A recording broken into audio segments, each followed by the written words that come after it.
Okay, hi everybody, and welcome to today's CG webinar. I'm Rachel Brooks, and I'm currently in Oxford in the UK, and I'll be chairing today's session. So welcome everybody. We've got a few people in the room and more people online. So wherever you are, a warm welcome to today's session. So I'm really pleased to be able to introduce our two speakers who'll be giving a joint presentation today, Anu and Anna. Just a little bit about them to start. So Anu is currently a postdoctoral researcher at the University of Eastern Finland, or I think she's based in the UK right at the moment, this afternoon. Her research interests include issues around political imagination, the media and higher education, and student identities, agencies and inequalities in the context of marketised higher education and a changing welfare state. And she's joined by her colleague Sophia Salonen, and Anna works as a university lecturer in practical theology at the University of Finland, and her research combines sociological and theological perspectives to explore issues related to food, religion, ethics, inequality, and the food system. And I think their presentation today is going to be joined from a project that they're both working on, which focuses on higher education students' political imagination and utopias, as part of a broader project called Utopias from the Breadline. So thank you very much for joining us today, Anu and Anna. As usual, they're going to speak for about 30 minutes, and then there'll be a opportunity for questions and discussion. Please do feel free to put your questions and comments in the chat as we go along. So thank you very much, and do you start when you're ready. Great. Thank you, Rachel. Thank you very much for the introduction, and I'm just going to share my slides, and I assume you can all see them now. Yes, that's good. Perfect. Yes. So yeah, thank you once more for the opportunity for us to present our work here. So yes, so our topic today is about political imagination as political agency, and we will explore this topic through higher education students' utopianizing. As Rachel mentioned, we draw on a larger research project that focuses mainly on the future of food assistance in the context of Finland, and Anna will tell a little bit later in the presentation a little bit more about the project overall. But we kind of used this as a lens to explore the political imagination as political agency within the context of higher education students. We have shared the presentation today in the way that I'll actually do most part of the talking and presenting. Anna will tell us about the project and its context, and then we are both very happy to take part in the discussion after the presentation.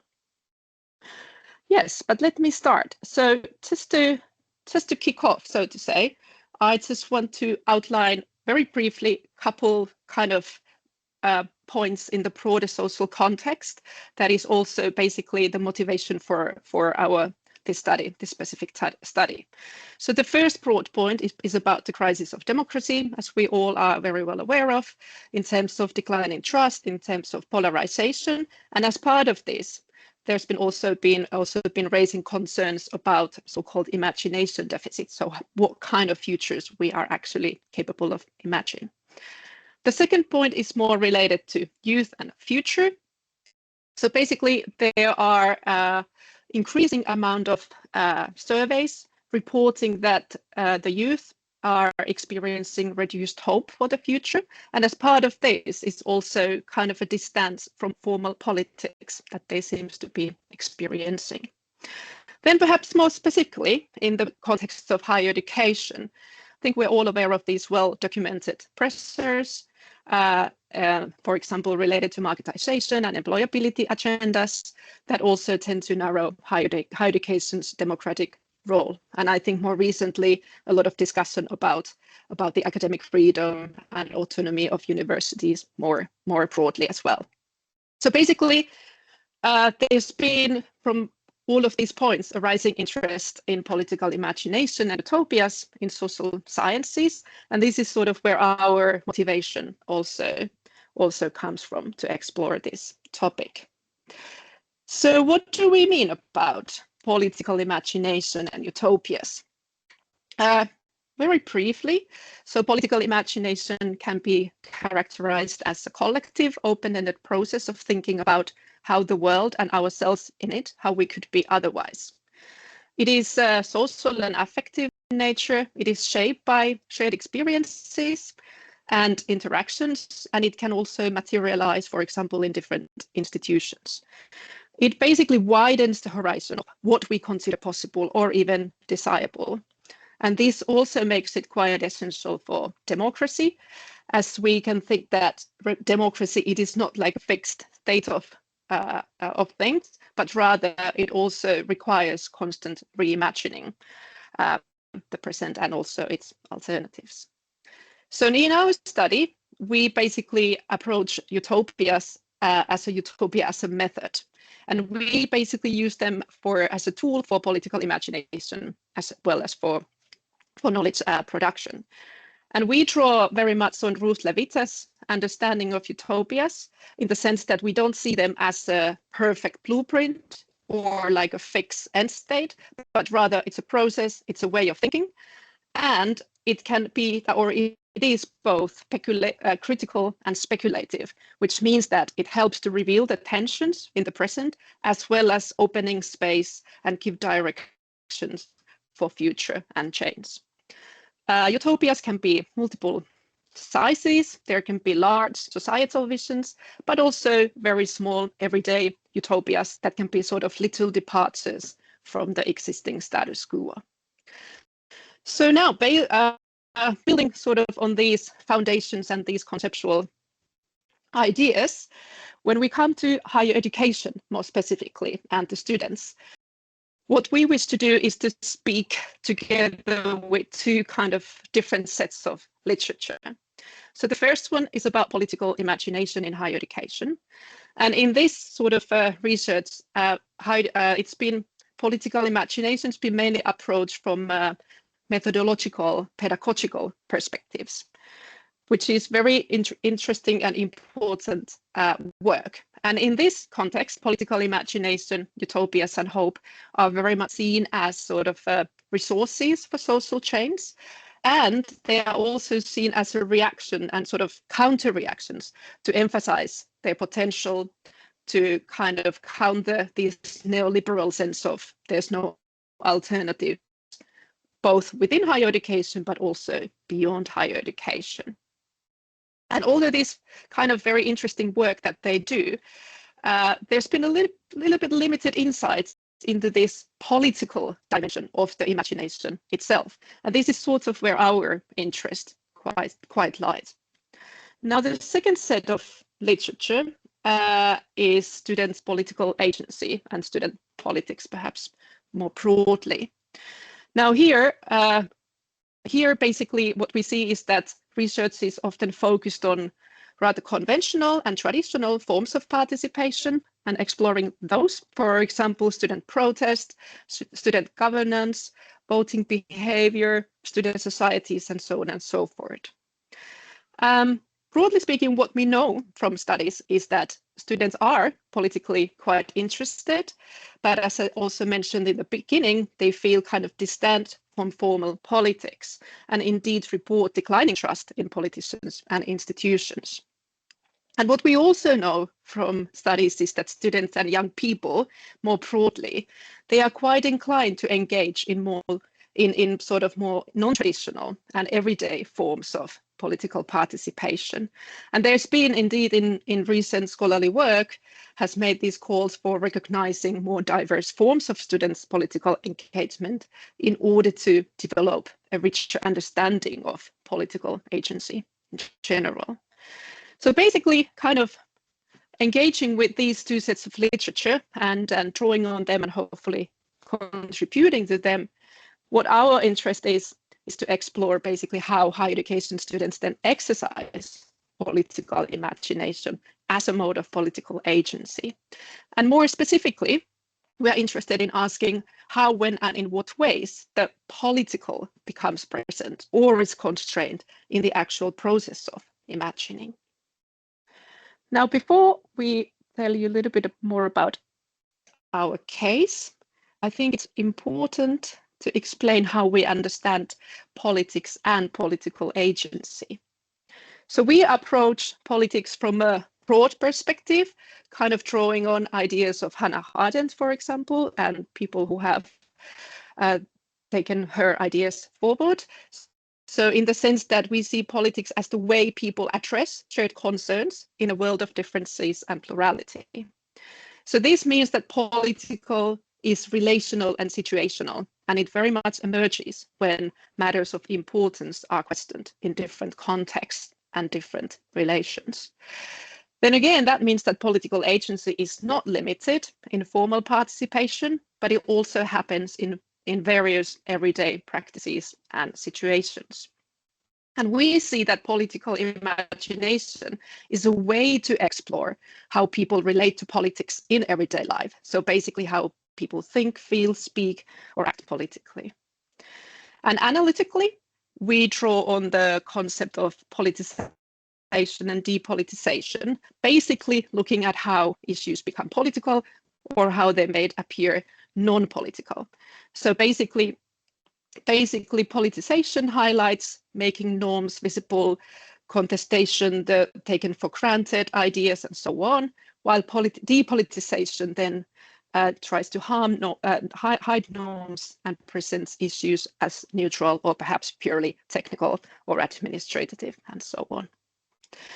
And now I think I'll invite Anna to give you a little bit broader ideas about the project that we also draw on. So okay, please. Yes, thank you, Anu.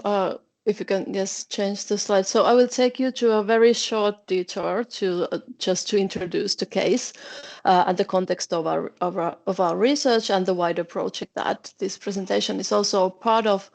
I will try not to burden you with the details, and we can discuss about the case if you want to later on, but just to give you some, or put you on the map. So the context of political imagination in this study is charitable food assistance in Finland. So it is the case for our research project, as well as the case from which the students start their imagination. Charitable food assistance basically means giving food to people who live in poor economic and social situations. You have Trussell and other charities and food banks in UK, so you probably know about this. And as our research is situated in Finland, I think it's important to note that the question kind of bubbling under is the ideal of the Nordic welfare state, which is based on values or emphasizes universal coverage of social benefits, equality, and public responsibility. So the Finnish welfare state developed according to these principles, or aimed at reaching those principles, mostly in the 1970s and 1980s. And during those decades, people kind of became accustomed to the idea that public sector takes responsibility of social issues. So one could even argue that the idea of red lines, idea of food banks kind of became almost unimaginable. But then again, this changed quite rapidly with the severe economic recession that hit Finland in the early 1990s. We saw food banks established as a temporary responses to this sudden crisis. But I mean, long story short, I would say that they have continued to proliferate, even after the initial crisis was over, even up until today. So we saw something that was considered to be temporary, but it's now becoming more established.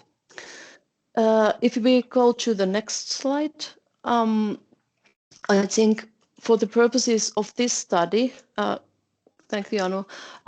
So for the purposes of this study, I think the case is interesting because it has been both politicized and depoliticized in the Finnish public discussions during the last decades.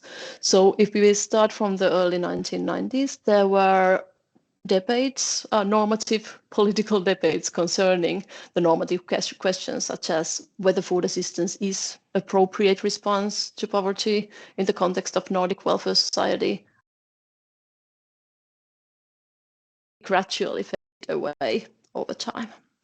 And now we also have research that shows that during the last decades or so, there has been less critical political debate and more kind of a neutral or positive tones, focus on the efficiency of the system, ecological aspects of using surplus food to help people living in poverty and so forth. So we can see the process of depoliticization also in the public discussion. And this raises the question of a shift from welfare state towards what Fabian Kessel, for example, has called new charity economy.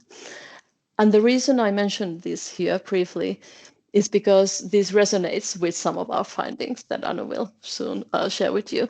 So what is charity economy? It refers to this system or systemic constellation that builds on basically three things. First, voluntary ethos, voluntary work, ethos of philanthropy, solidarity, and so forth. Second, continuous overproduction of things such as food, which are surplus to the requirements of the primary food markets, but then utilized as a resource for charity. So coming from the primary markets to those individuals who cannot attend to primary markets. So kind of a second tier of a food system.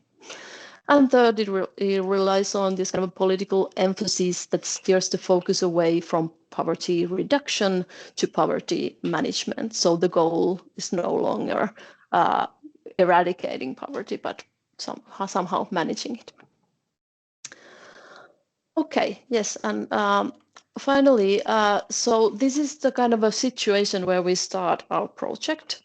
And then with the help of Utopia as a method, which Anu just presented, we kind of reached out to ask, how do people who are somehow involved in this, how do they envision a good future for food assistance?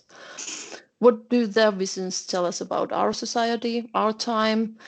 And also we asked this kind of a more provocative question, do these people dare to imagine a society where we would no longer need food assistance? And what would this kind of a change require? We utilize ideas from knowledge co-production, especially multi-perspectivism. So we wish to engage, or we have engaged people from various fields who are related to food assistance in somehow, and bring their voices together to answer these questions. And our research participants include professionals and decision makers in civil society, food system, research and education in relevant fields, then people who themselves receive food assistance, so clients or recipients or how you want to call them, and then higher education students in social sciences and other relevant fields. And so today we are focusing on that. So it's the work package 1. Anu has been leading that, and this is our focus today. So just to give you an overview, and if you're interested in talk about this more, but I will now give floor back to Anu, and she can reveal some of our findings. Thank you. Great, thanks, Anna. Before going to the findings, just one more slide. So what we did, so basically we ran workshops with students on the topic of food assistance and alternative futures. And as Anna mentioned, we had students from various disciplines, such as social sciences, education, social services, and healthcare sectors. And we call these students as future enhancers, as we've seen that they are likely to work in fields relevant to food assistance in future, or some of them maybe were already working, but both sort of directly and indirectly. So what we did is that we ran 7 workshops last year in 4 different higher education institutions in Finland. We had a total of 86 students who took part in the workshops. And within these workshops, we ran 21 small group discussions and 7 so-called collective unpacking discussions. And it is these discussions that we then recorded, and this is the base or the material for our analysis. In the workshops themselves, we divided them in 3 parts. So in the first part, we gave students an introduction to the food assistance in Finland, and they also had some material to familiarize themselves with before the actual workshop. The big chunk of the workshop was the small group discussions that we facilitated, where students basically discussed the existing realities, then imagine the future, and then kind of draw together their ideas and thoughts. And then we brought the students in the end together, where they had the chance first to kind of look at each other's imagining and each other's utopias, ask questions, which was followed by a further discussion on the topic itself. So this is basically the case that we're analyzing. And as Anna mentioned, kind of in this particular presentation, the wider project and the topic of food assistance very much invited students to reflect, question, and imagine otherwise. And basically, it is this case that now allowed us to also explore political imagination and political agency. And now I'll turn to our findings. So basically, through the analysis, we identified 3 elements that shape how the political emerges in students' utopianizing. And we have named them as constraints, conditions, and cracks. And I'll briefly go through each of them and explain what they entail. So starting with constraints. Constraints are basically individual and collective factors that act as barriers to imagination. So basically they stop the politicization to take place. And they relate to ideas about who can imagine, so the imagining subject, and also how imagining should be done, so the process of imagining. And in our analysis, we kind of identified 2 different constraints, perceived expertise and power, and solution orientation. I'll give you a brief example of this. So when talking about the perceived expertise and power, so basically within this, students seem to feel that imagination was difficult without the right expertise or personal experience. So here in the quotation, you can see how one student, for example, reflected that it's somehow difficult since I'm not an expert on the issue at all. So it's difficult to predict or to develop it in general because I've never been part of it myself. So there was very much this sense that having more experience or knowledge on the topic would help with the imagination. As part of this was also a top-down view of power, which basically meant that there was often this idea that meaningful change is made by decision makers somewhere up there rather than that it could also be initiated at least from the more students' own imagining. So basically what we think happens here is that authority is very much given to the expertise or experts or those with power. So in a sense, what happens is that students position themselves outside the political sphere and they kind of give the agency to the sort of who they see that have the legitimate expertise or power to have it.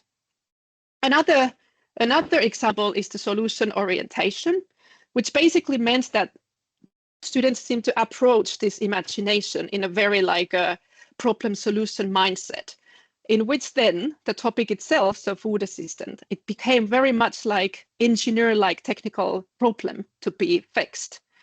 So it very much seems that there was this internalized sense of what kind of discussions are acceptable and meaningful, and that very much prevented the politicization in general. So it's kind of a form of self-censorship of political imagination, what was happening there. Now, moving on to conditions. So conditions, they limit how far imagination can extend toward sort of normative and political dimensions of the discussions or the given issue.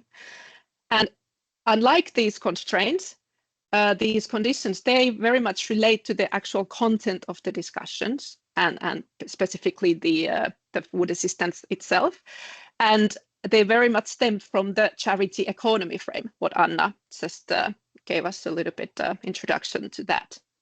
So in our material, again, we kind of identified 3 different conditions: ethos of helping, resource efficiency, and market drivenness.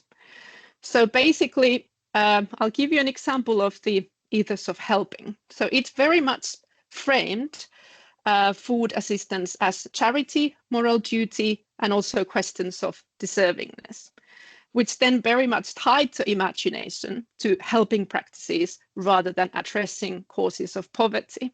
And here's just one quick example of that.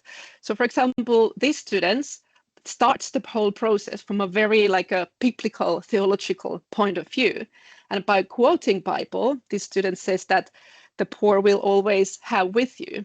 And then concluding, so there will always be disadvantaged people in society. So having this as a starting point, the focus is very much on these helping practices.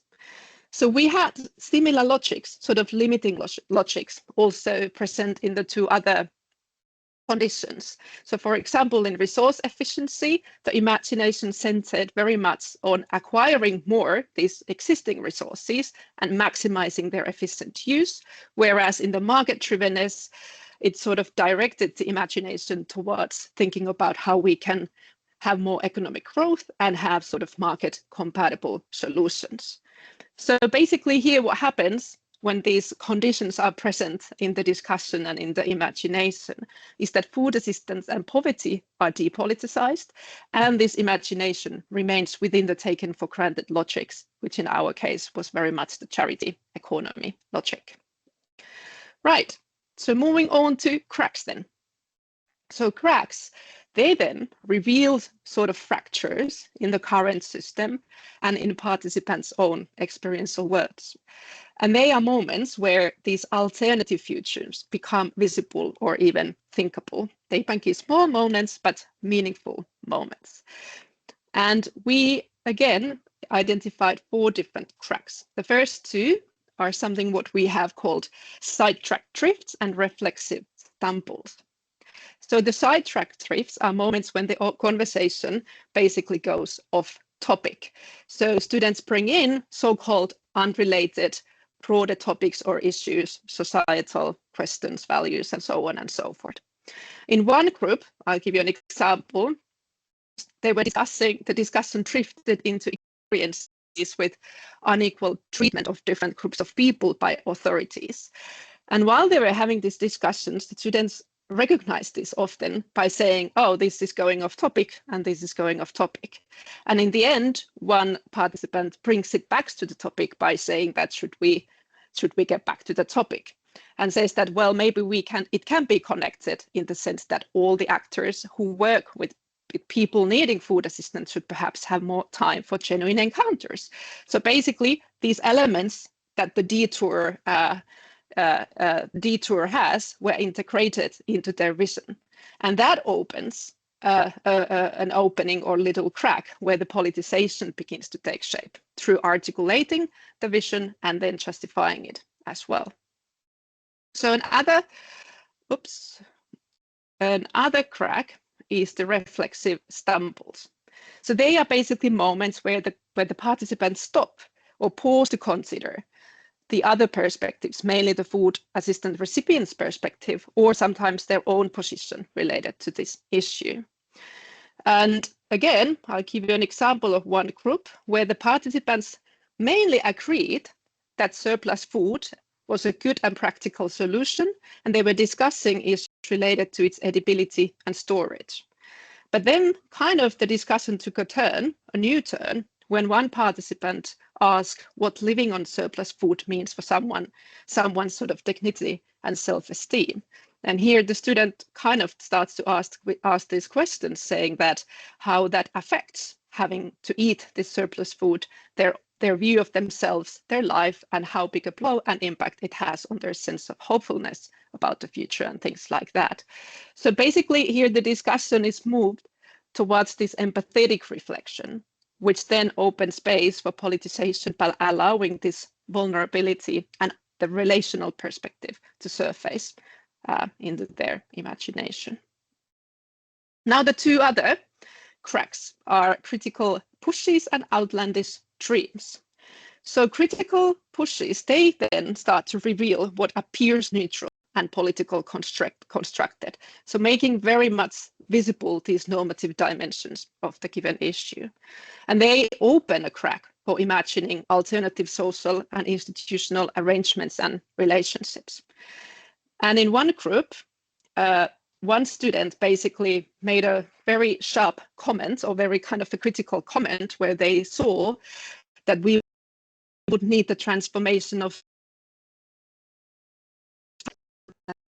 And this sharp critical comment basically put the discussion to directions where students start to kind of have a critical view on various things, but also imagining alternatives of how we could organize things. So they went on to questions related to urban farming, basic income, food prices, various legislative and tax reforms, local food production, and even an alternative economic system.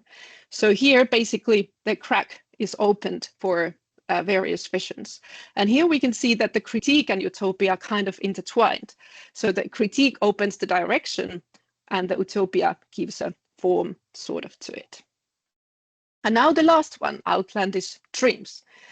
So basically, that emerged when participants basically saw themselves and recognized that there are these different constraints and conditions in this imagining and shaping their imagination, that it is difficult. And that then creates small openings where they kind of have this shared sense that hope and imagining itself very much matters, regardless of these difficulties. And for example, in this quote, where they have talked about this group of students, they have talked about these difficulties, and they kind of come to the conclusion that there is this sense of hopefulness that is essential.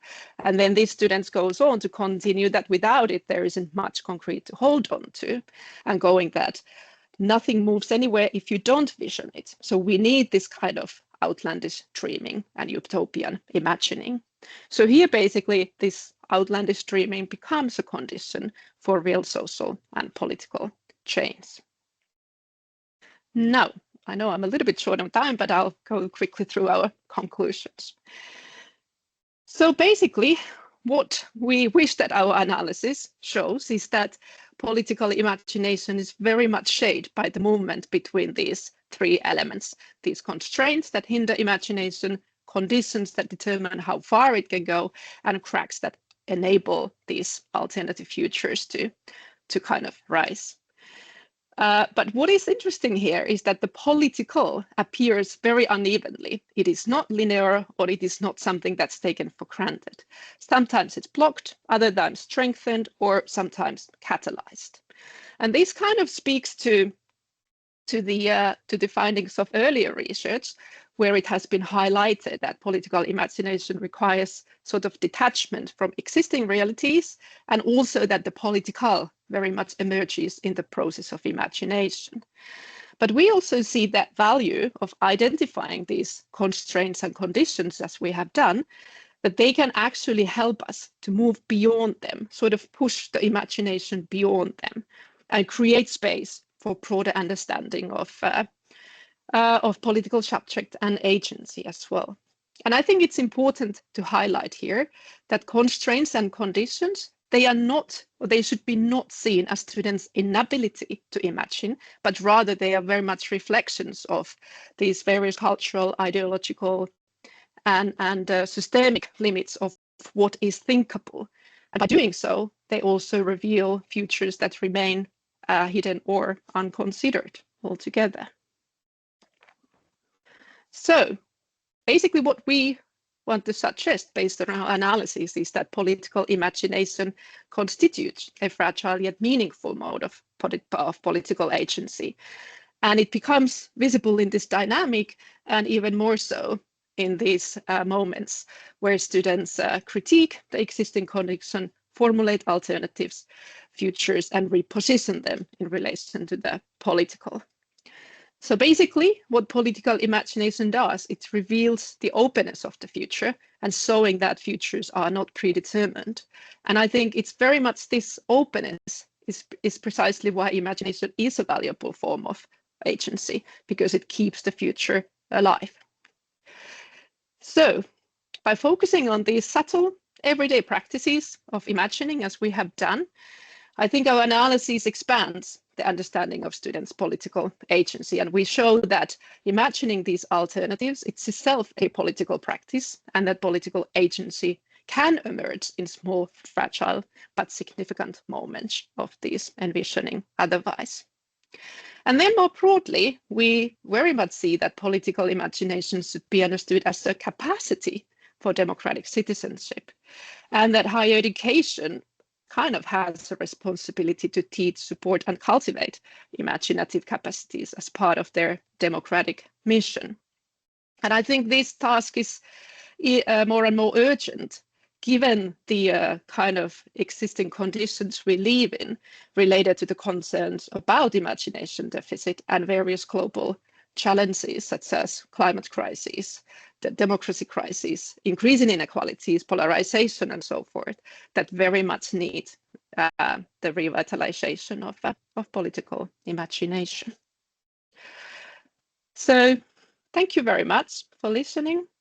It was our honor to present our research for you, and I think we are ready for discussion. Sorry, it took a bit longer than I anticipated.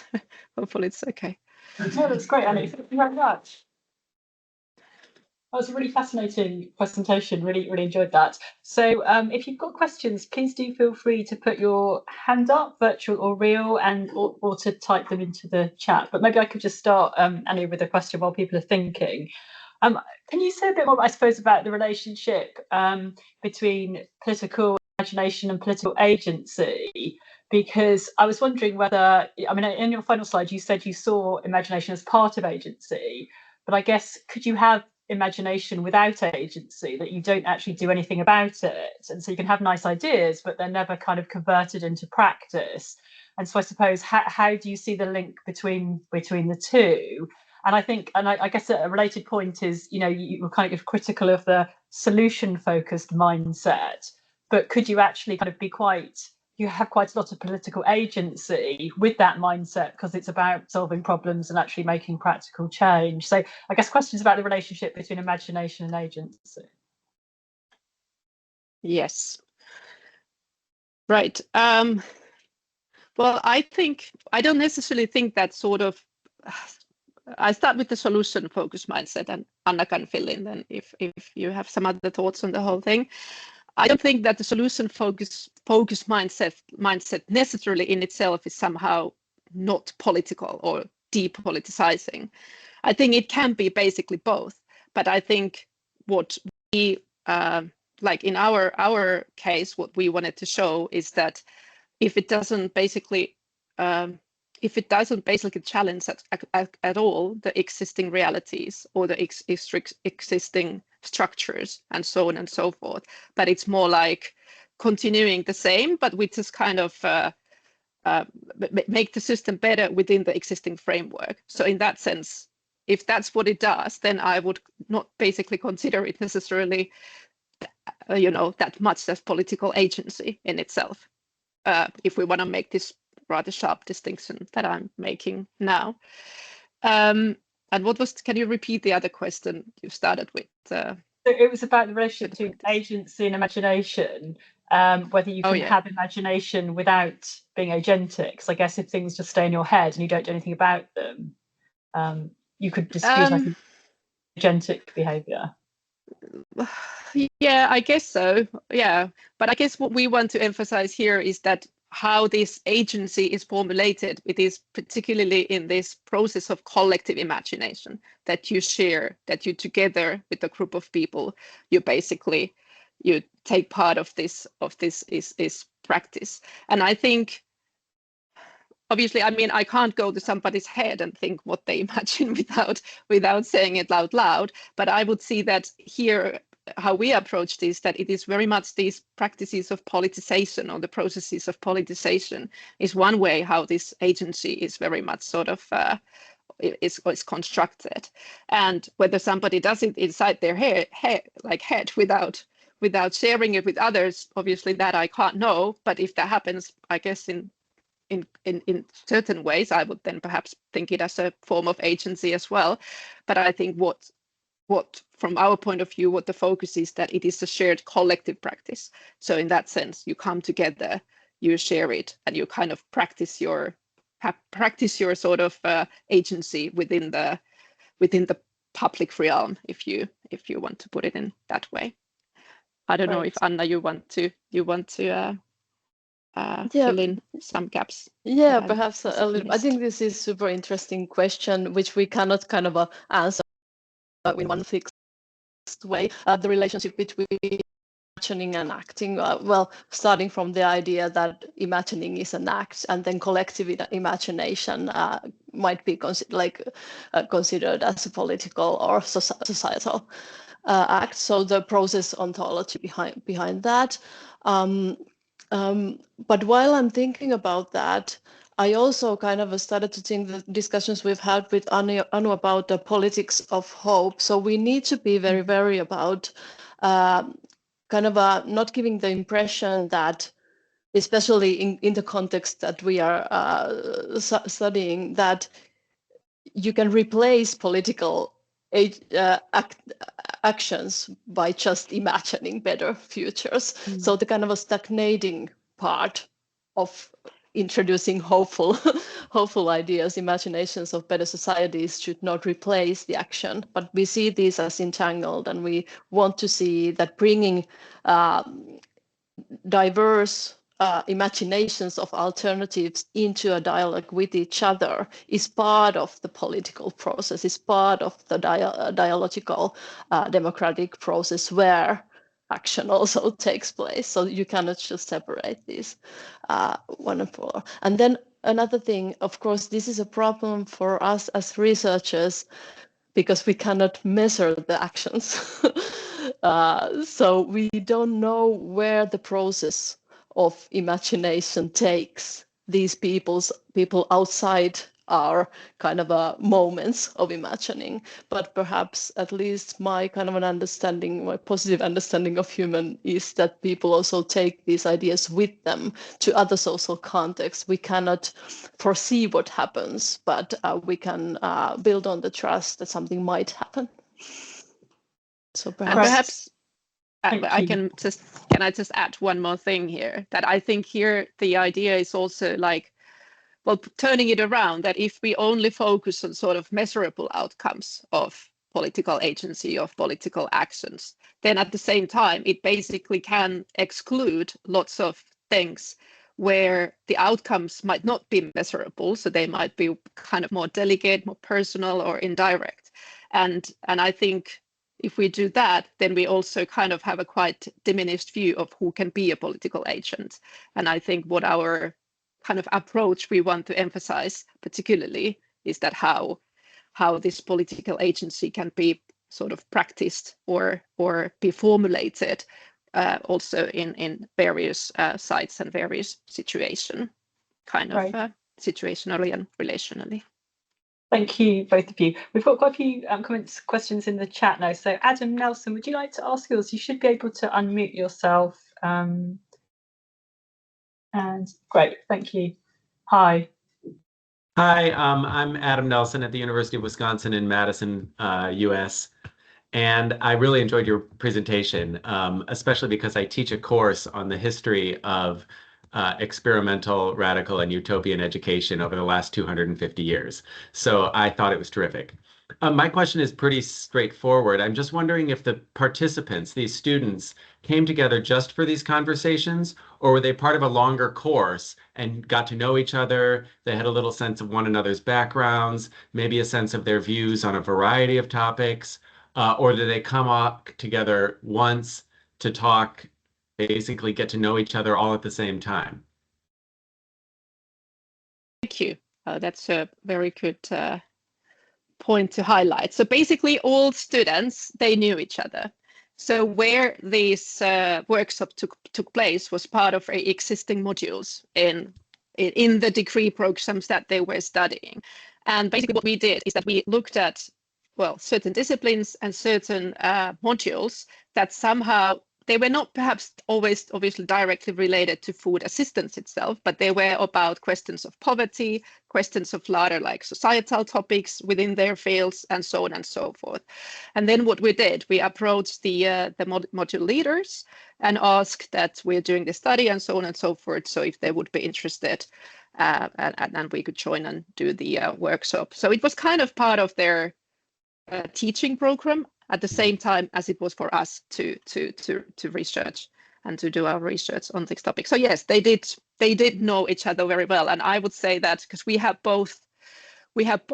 bachelor level modules and master level modules. So then I would say that I don't think there were anybody who would be like any workshop where the students would kind of just got to know each other. I think they all already knew each other for a while. So yeah, they were familiar with each other and the surroundings and so on and so forth. So we were the only new people for them, let's put it that way, as researchers.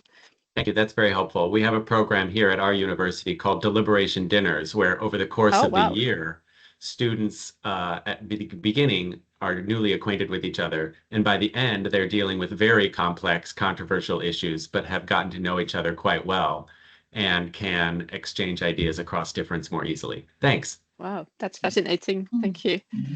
Thank you, Adam and Anu and Anna. Okay, well, the next question is from Andres.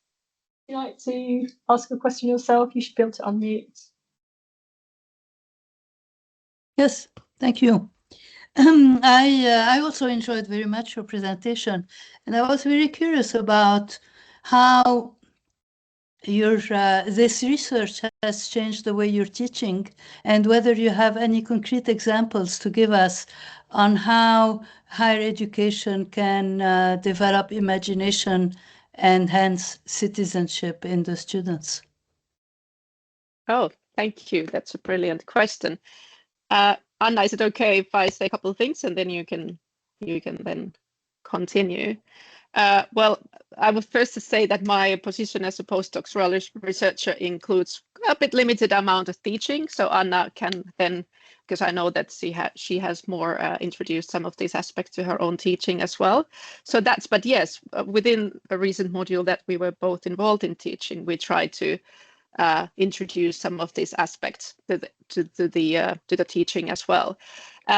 But I think that, and Anna can fill in this, but I think the idea is to now what we basically, based on our findings, especially this dynamic, to try to get students to engage more in these, specifically in these constraints and conditions as well, in the given topic, whatever it is. And I would just like to add in the end that we have this sort of kind of a loose utopian studies network at the University of Eastern Finland, where it's a small group, but we all come from a very different disciplines, and people are teaching different topics and subjects and so on. And we are kind of engaged in also trying to develop a little bit of this sort of teaching practices and utopian pedagogy, something that people then can pick up and use in their own teaching in different departments and disciplines. But Anna, if you want to add something, please feel free to do so. Yes. Yeah, I mean, it's a lovely question. I just totally appreciate the question. We've done, and I've done in the past, this kind of a small utopian experiments with students. As a part, like I have a wide course, and then there's one kind of a crack where I try something. And starting to do this research has changed the mindset set for me already to see it as a much larger issue. So in incorporating the ideas of developing and cultivating student imagination, it's the starting point and not just some kind of a small experience that we do. And very lately, as Anu has done, and we have done this analysis, I think this has already given me so many practical tools, like to identify the conditions, identify the constraints, put them on the table when discussing with students, and starting to carve out space for those cracks. So it's definitely something that I want to kind of incorporate more deeply in my own toolkit as an individual teacher. But then the bigger question is, and it comes with the network that Anu mentioned, and we're actually trying to see if we could develop a project where we could just dig into a little bit deeper into how we can actually kind of scale up the questions, how we can, like one of the very important questions, how can you assess political imagination, and by kind of engaging in this kind of critical pedagogical questions related to the topic, my kind of own utopia would be that then we find ways how to incorporate it into the whole curriculum, and then from this onwards towards society.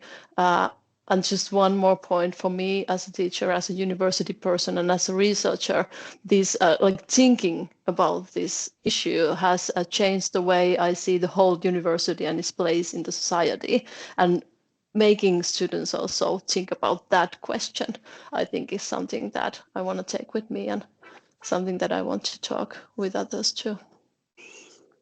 Thank you very Excellent much. question. Thank you.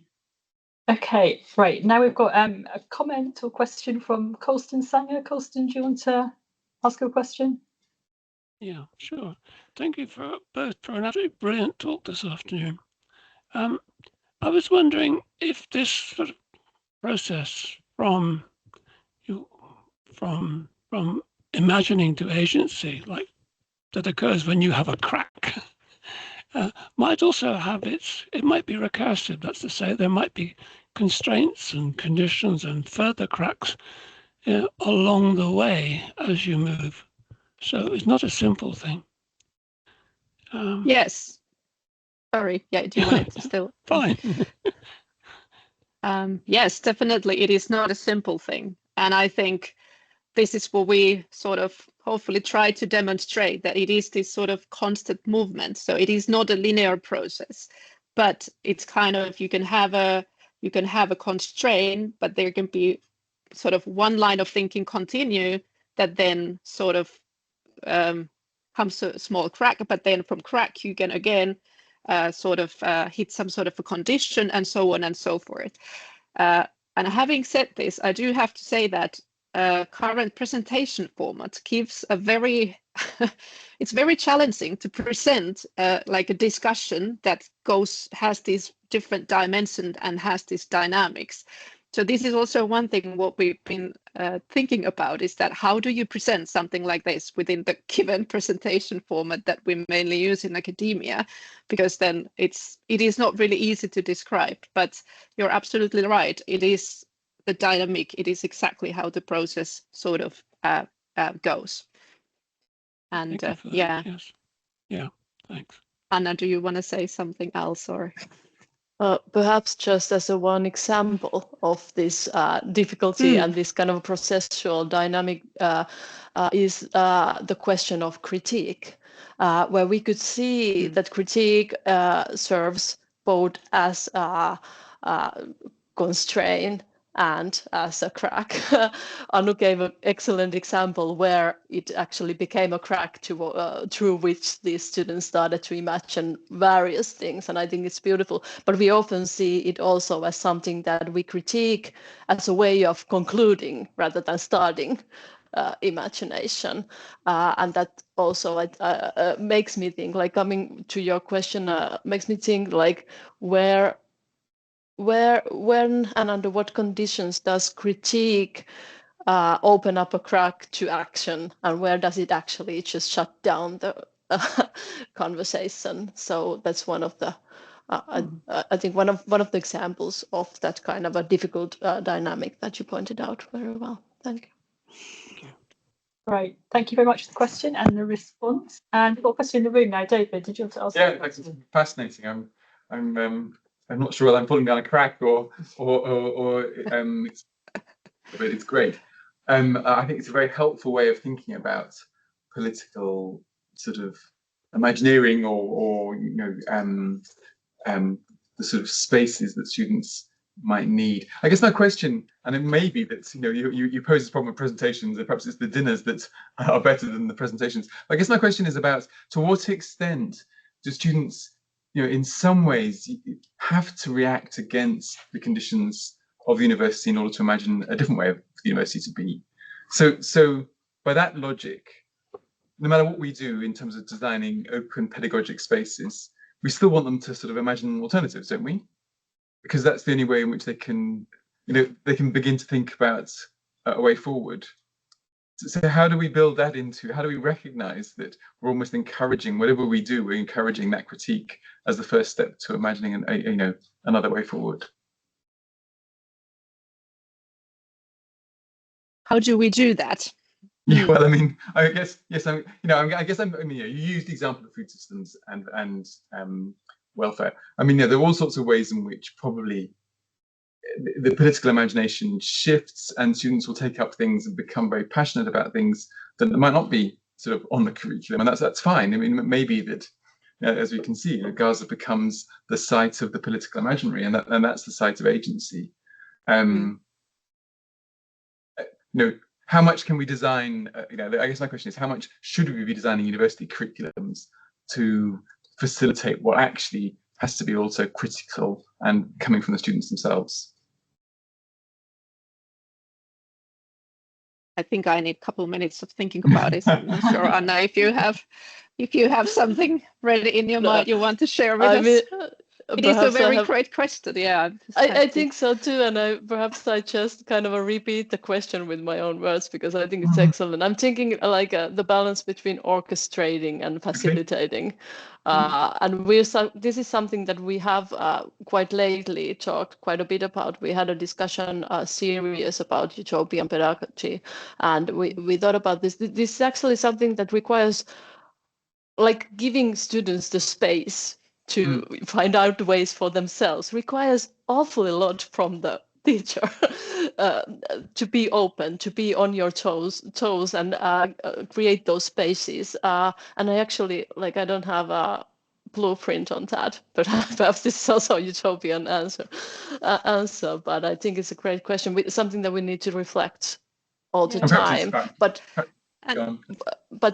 still, how to kind of facilitate taking this kind of being on your toes and trying to facilitate imagination to be embedded in university structures. I mean, it's I don't know, it's $1 million question.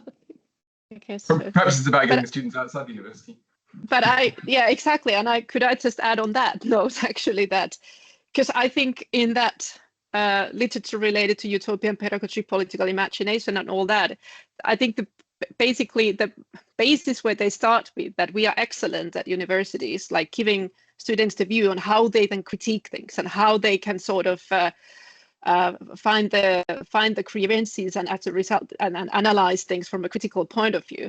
But then the idea is that we can also then quite easily leave them with maybe not despair, but with rather sort of dystopian view that things are about critique and so on. So hence it's about, well, kind of poetically put, it's about cultivating the hope, I would say, and also seeing these alternatives. And I would just say that our study here, because our focus wasn't fully like to develop any pedagogical, at least that was not our primary aim.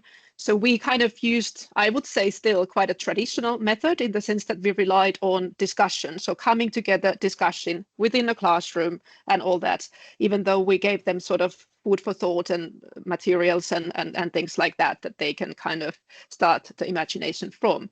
But I think here we come also questions of different methods. For example, arts-based methods is actually what you get going outside the university.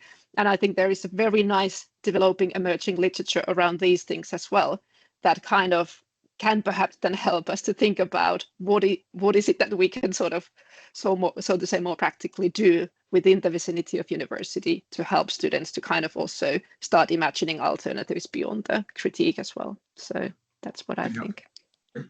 Great. Thank you for that question, David, and thank you, Anna, and you very much for your response. I think we are now out of time. So I'd like to say a big thank you to both of you for a really stimulating presentation, which I think has got a lot of us thinking a lot about our practice. So thank you very much for that. And thank you to everybody for coming along today, and particularly people who asked questions. Do join us at the same time next week, where Adam Nelson, who actually asked a question today, I think, will be giving a talk about the political economy of higher education in early America. So do join us for that next week. But thanks for coming along today, and have a good rest of your day. Thank you very much for having us. Thank you.